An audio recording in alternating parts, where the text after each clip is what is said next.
Pilatus PC-24.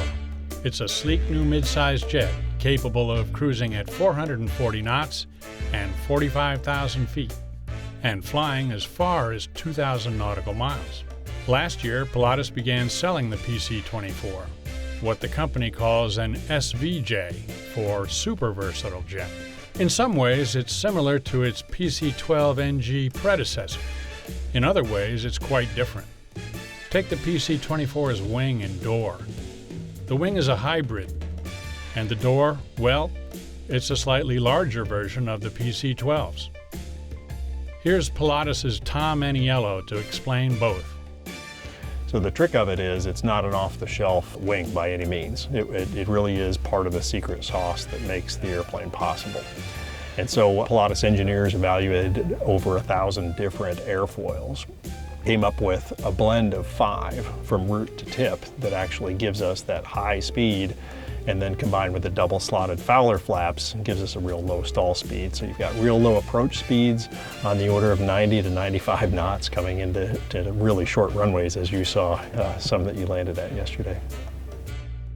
Early on in the process of designing the 24, the issue of the cargo door came up. Engineers were having a real challenge with it, and from the marketing side, we were just about ready to say, okay, we don't necessarily have to have the cargo door, but I have to hand it and give credit to our chairman, Oscar Schwenk, who said, absolutely not. If we don't have a cargo door, we don't have a program, we don't have an airplane.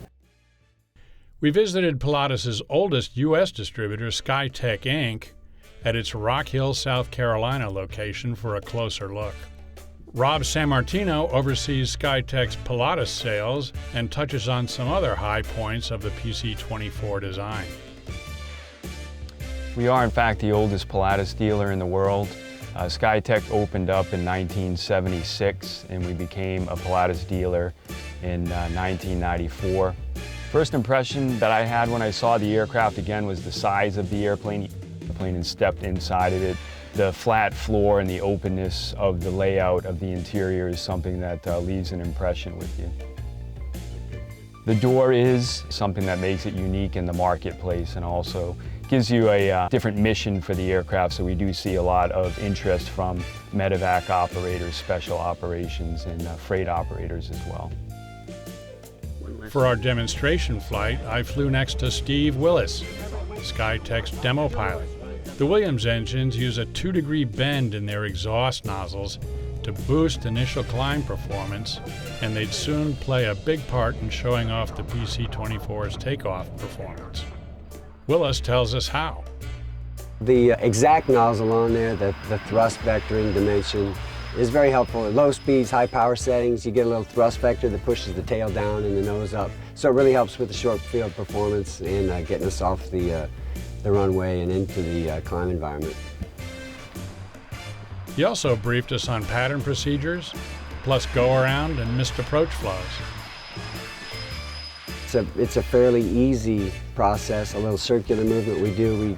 We push the toga button, we move our flaps to 15 with the positive rate, the gear comes up. We then proceed to ensure that we're getting the aircraft to speed up. Then we move the rest of the flaps up. The automation in the coupled approach allows it to pretty much follow the FMS guidance, and there's nothing for you to do really except configure the airplane. Simple. Simple. With that briefing, it's time to take off from the Rock Hill Airport, bound for landings at the Myrtle Beach and Santee Cooper airports. Auto throttles are used for takeoff, and soon we're speeding toward our 95-knot rotation speed. It takes a good pull to bring up the nose, but in seconds we're in a 170-knot and then a 200-knot climb to flight level 230 for maneuvers. We leveled off at flight level 450 as the auto throttles set the power. The Myrtle Beach landings were practice for short field landings at the Santee Cooper, South Carolina airport, with its 3,600-foot runway. Santee Cooper was sporty, but once weight is on the wheels, the multifunction and ground spoilers come up automatically to help us stop in short order. Another great day flying jets, and the PC-24's performance, Willis's cheery duel and Sammartino's vast store of yarns made it even better. Tom Horn, AOPA Live.